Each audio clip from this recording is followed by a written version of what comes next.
নারীর লজ্জা হচ্ছে লজ্জাপতি গাছের মতো, হাত লাগলেই শেষ। সেটা স্বামীর হাত হোক বা অন্য কোনো পুরুষের।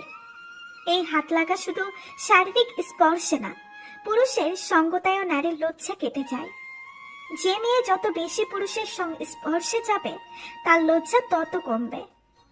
যেমন চিত্রনায়িকারা বিকিনি পরতেও দ্বিধা করে না, পুরুষের মাঝে থেকে চক্ষু লজ্জা উঠে গেছে। কনজারভেটিভ ফ্যামিলির মেয়েকে ওড়না ছাড়া দাঁড়াতে বললেও সে লজ্জায় মরে যাবে। ইদানিং ফেসবুকে এই লজ্জা নিবারণের ভূমিকা পালন করছে ফেসবুকের বন্ধু বেশি। অতি আধুনিকরা ছেলে বন্ধুর সঙ্গে পিরিয়ড নিয়ে কথা বলে, ফ্ল্যাট করতে গিয়ে শরীর নিয়ে নগ্ন কথা বলে, মাইন্ড করলে বলে just kidding, take it easily নিতে নিতে সেই অশালীন বিষয় আর অশালীন লাগে না, লজ্জা শেষ। আবার ফেসবুকে প্রেমিক বেশি, কেউ প্রেমে পড়েছে তো প্রেমিক রোমান্সের ছলে অশ্লীল কথা বলে স্বামীর মতো, এরপর ব্রেকআপ হয়, আবার কারো প্রেমে পড়ে, আবারও চুম্মা চাটি আরো কত কি করে, আবার ব্রেকআপ। লজ্জা শরমের মাথা খেয়ে মেয়েটা একসময় নির্লজ্জ হয়ে যায়।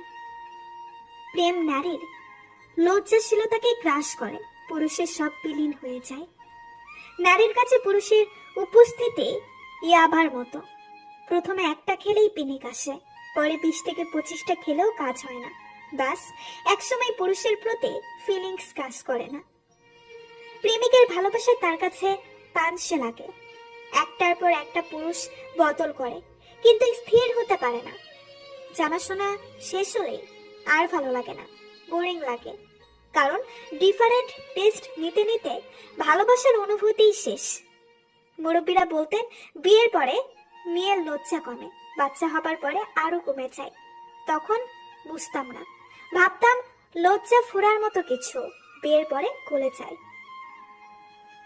টঙ্কি ইমোটিকন। এখন বুঝি আগে মেয়েদের কাছে স্বামীই ছিল পুরুষ, তাই বিয়ের পরে কথা এসেছে। এখন বিয়ে লাগে না পুরুষের কাছে, আসতে ফেসবুক হলেই চলে। ফেসবুকে সেই স্বামীর ভূমিকা পালন করে। লেখাটি না বুঝলে আরেকবার পড়ুন, তারপরে মন্তব্য করুন। আর যাদের এই লেখা পড়ে গায়ে লাগবে, লেখাটা বিশেষভাবে তাদের জন্য। আল্লাহ রাব্বুল আলামিন যেন আমাদেরকে তার প্রেমের আসক্তি হবার তৌফিক দান করেন, দিনের সঠিক বুঝ দান করেন। আমিন।